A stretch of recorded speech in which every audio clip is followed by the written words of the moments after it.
کامروواهی وها بکرتاسی لبرچاوین خود درباس دکن بدهان شرین کو حرکاندنا دیروک گوهرتنه دردکوین پیش پریمه بدهان شرین کو بویا سدما مرنا میلیونان کسان بدهان شرین کو بخوار تالان او هلوشاندن آنینه و بدهان شرین کو بونه سدما چکرنا کله پارزگه و میراتین بهمپا شرین کو دناوبر ساسانی و امپراتوریا رومای ده قومی جی یک جوان شهرانن کو لگل سدان سالان ایروژی باندور و انجامین وی هیجی تین نقاش کرن.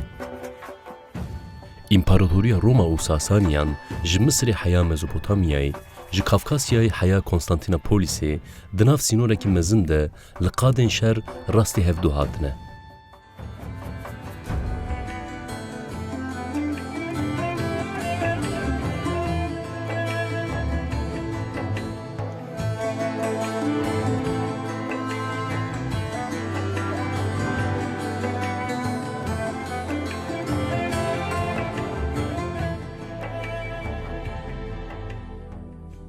ده انجام ده جی دیسا مرن، دیسا تالان و دیسا هلوشاندن پیکانینه.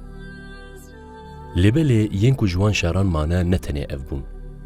بدهان کله، پارزگه و بارگهن لشکری ینکو جبو شهر هاتبون چکرن جی وک انجام وان دمان جی پیش رو جرمان. بگوتنه کدن شرق دیان، مری کتن بن آخه، خوین زهابو، لچیروک با آواهی و برماهی ینکو جوان مان ایروژی لسر پیان. و اف میراته کو ایرو وک دارا بناف کرنجی یک جوان چیروکانه. باجروک قدیم دارا ایرو وک ج انجام شهر روما و ساسانین کو المزوپوتامیای قومین 30 کیلومتر جناوین دا باجر دور لسر ریا مردین و مسیبینی جه دگره. پشتی کو لیکولین آرکیولوژیک هاتن کرن و درکت لسر روی عرده بخواره د دربار دیروک خود گلک دانه گرینگ جی گیهاند وی 100 ساله.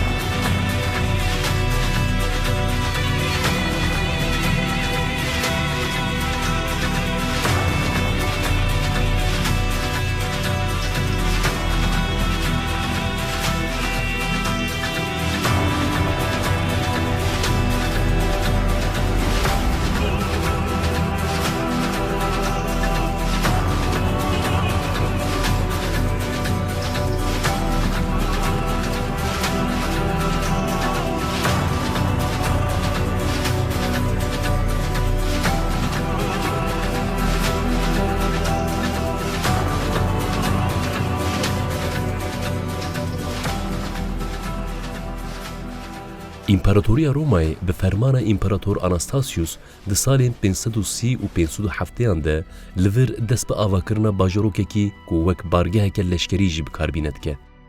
لبله هن چافکانین دیروکی جی دبیجن کو چکرناوی سردم قرال اهمانیشان دارکسیس و پیکده.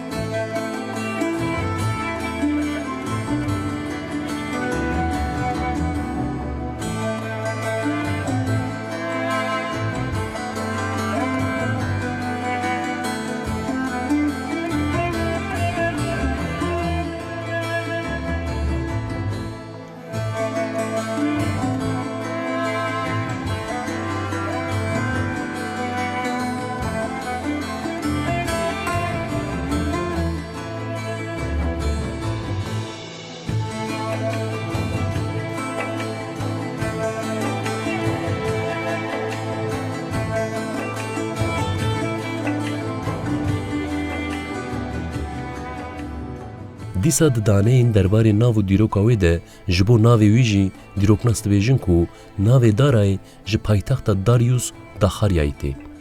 لیبلی دیروکا شهرستانیان ده خویا کرن کو امر دارای گلک بریا سردما ناوینه او حیا بریا زایی نویدچه.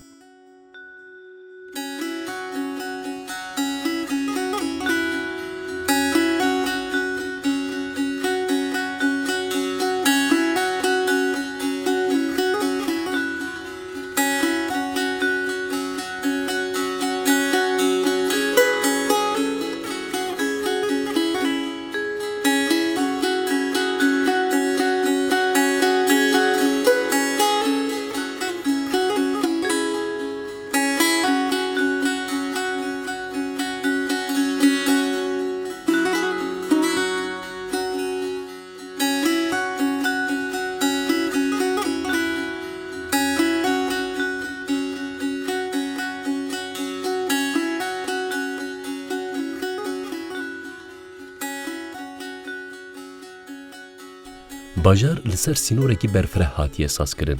لی جبر خباتین که هاتنه کرن به سینور مانه ایرو تنه بشکوی پچوک درکتیه لسر روی عرده. لبله اف بشی جبو و گوتنا تایبتی و دولمندین دارای بین فهم کرن براستی جی بستین خویا کرن.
مروف جارێکی و خودناف کیلین چیرۆکەوەی دەدبینە. زنارên ku bi ked û sebreke mezin hatine qewrandin, bixwara dîtbariyeke efsûnî afirandine û ne pêkane ku li hemberî vê dîtbariyê mirov kelecan nebe.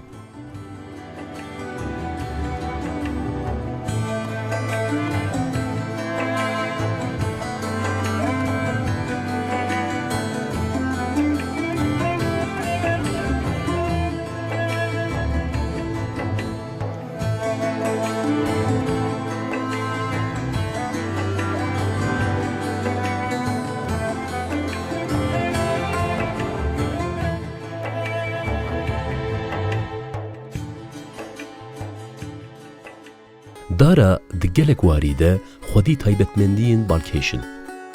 Her şikeftin ku bi taybetiyên derî xwe ji me re vedikin, bi armancên cuda hatine bikaranîn. Li ser her şikeftê jî şopên wê ked û sebra mezin li gel hezar salan di hestên me de xwe didin der.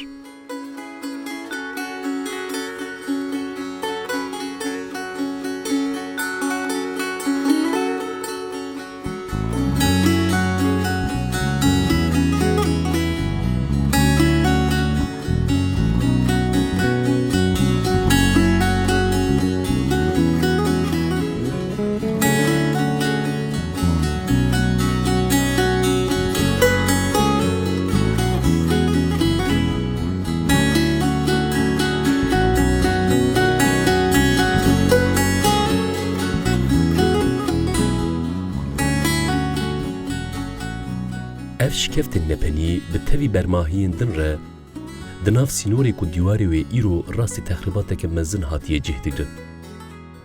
Di nav sînorên wê de beşeke ku keleh tê pênasekirin bala mirov dikişîne.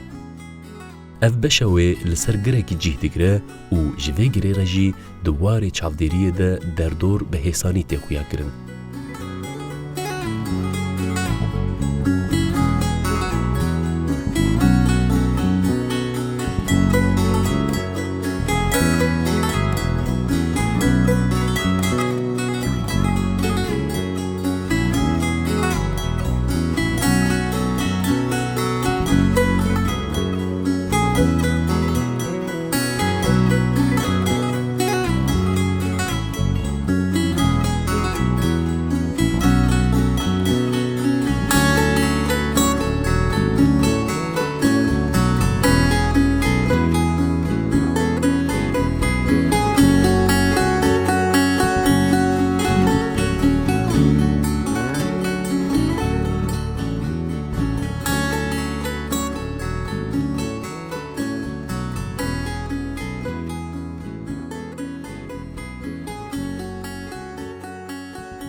Li gel vê beşê li darayê gorên zinarî bi taybetiyên xwe serderên darayê berbuxa vedikişînin. Bi dehan gorên zinarî yên piçûk û mezin di derbarê bîr û baweriya wan demên ku jiyan li vir berdewam dikir de daneyên girîng didin me. Li ser zinar û keviran wêne, nexşe an jî sembolên ku hatine qewrandin تایبەتیە گۆڕان ڤەدبێژن.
لەگەل گۆرên زنارî li darayê gelek beşên balkêş hene.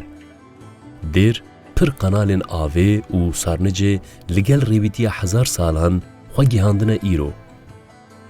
Di tevî van beşan de jî hostetiyek keviran û teknîka ku hatiye bikaranîn car din mîmariya demên kevin bi tevî dewlemendiya wan nîşanê me dide.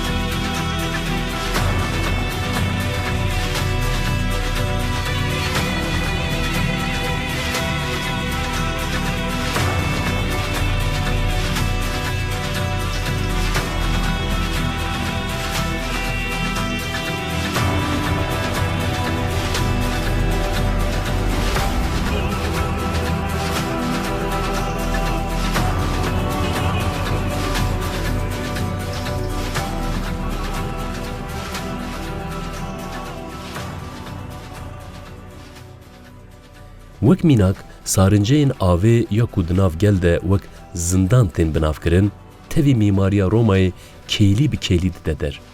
Kevirên mezin ên ku bi baldarî li ser hevdû hatine biçîkirin, ji bilîndahiya xwe heya beşên navxweyî bi rastî jî mirov di kelecanê de dihêle. Dara bi tevî taybetiyên xwe, çîroka xwe jî ji me re vedibêje. Ev çîrok hem rastiyeke dîrokî û hem dewlemendiyên xwe jiyaneke qedîm radixel ber çavan.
Di pêvajoyeke zêdetirî hezar salan de bi dehan şaristanî li vir bûne mêvan.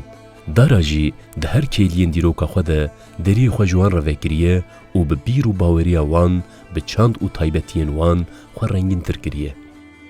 Wek mînak, dwarê baweriyê de ji bo zerduştiyan dara xwedî cihekî taybet e. Lewre hin çavkaniyên dîrokî ji me re vedibêjin ku dara ji xwe gelek beriya Roma û Sasaniyan hebûye û li vir kesên ku bawerî bi zerduşt de anîn dijiyan.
Perestgehên ku li vir cih digirin jî di vî warî de van gotinan piştrast dikin. Dibêjim ku ev perestgeh ji agir bi armanca baweriya ahûra maz de hatine çêkirin. Di vê mînakê de jî tê fêmkirin ku ev navenda qedîm her çi qas wek bargeheke leşkerî bêqebûlkirin jî di rastiyê de ji bîr, bawerî, jiyan û çandên ji hev du cudatir re wargehî kiriye. Her wiha ji ber li ser rêya bazirganiya ku dikeve nav sînorê rêya armûşê cih digire, li gel stratejiya leşkerî di warê bazirganiyê de jî bi sedan salan bûye rawestgeheke girîng. Îro em tenê beşeke piçûk a vê dîrokê dibînin. Ji ber vê jî tiştên di derbarê darayê de hê jî bi giştî nayê zanîn. Lê heke rojekê lêkolînên berfireh bên kirin, bêguman wê gelek nepenên din ên darayê derbikevin holê. Kî dizane, dibe ku nepenên ku ji bin erdê derbikevin wê me bibe dîrokeke bêhtir kevin.